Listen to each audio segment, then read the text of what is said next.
Welcome to the Rim Break Rodeo. We hope this video helps. In this video, I will explain how to use Fidelity to buy stock. First, you'll need to open a brokerage account, which is a straightforward process online, typically taking about 10 minutes. Once your account is established, the next crucial step is funding it. You can easily link your bank account or transfer funds. Remember, it's wise to have at least $100 ready to begin your investment journey, ensuring you have enough capital to purchase shares and cover any potential fees. Once your account is funded, the exciting part begins, finding the right stocks. Fidelity offers robust research tools to help you explore various investment options.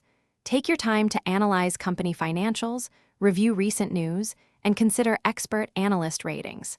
It's essential to align your choices with your personal investment goals and your comfort level with risk. This careful research helps you make informed decisions.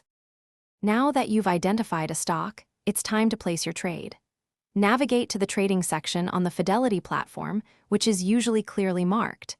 You'll then enter the stock's unique ticker symbol and specify the exact number of shares you wish to purchase. Finally, select your order type. A market order executes immediately at the current price, while a limit order lets you set a specific price. After your purchase, your investment journey continues with monitoring and management. Regularly review your portfolio's performance to see how your stocks are doing. Fidelity provides tools to set up alerts for significant price changes or breaking company news, keeping you informed. Remember, diversifying your holdings across different sectors can help mitigate risk and is a smart long-term strategy for growth. Thanks for watching.